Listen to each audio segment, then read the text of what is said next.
Quality, मुझे लगता है एक शिक्षा मित्रों के संबंध में भी उन्होंने एक प्रश्न किया था, उसकी भी जानकारी दे दूं। शिक्षा मित्रों के संबंध में हम शिक्षा मित्रों से जितना भी कार्य ले रहे हैं, शिक्षा मित्रों की जो भी योग्यता है उसके आधार पे हम उनसे प्रयास कर सकते हैं बच्चों के पठन पाठन में सहयोग करने के लिए, उसका कार्य भी कर रहे हैं। और शिक्षकों की उपलब्धता को लेकर के भी उन्होंने प्रश्न किया था।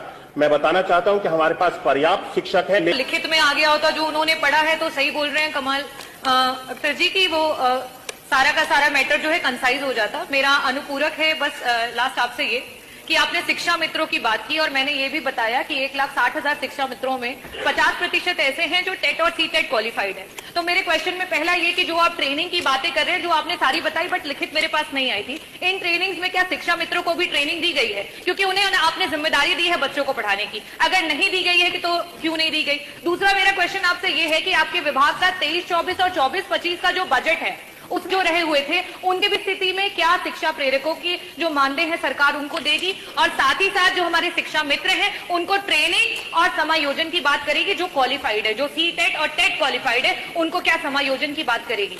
मुझे आपको अवगत कराना है माननीय सदस्य को, ट्रेनिंग के जो कार्यक्रम है वो अपर प्राइमरी तो शिक्षा मित्रों के द्वारा पठन पाठन का जो कार्य है वो कक्षा 5 तक के छात्रों को कराया जाता है, और कक्षा 6 से लेकर के 8 तक के पठन पाठन का जो कार्य है वो उसमें अनुदेशकों के माध्यम से पठन पाठन का कार्य कराया जाता है। तो अनुदेशकों की और टीचर्स की दोनों की ट्रेनिंग इन सारी डिजिटल लिटरेसी को लेकर के हमारे विभाग के द्वारा कराई जा रही है।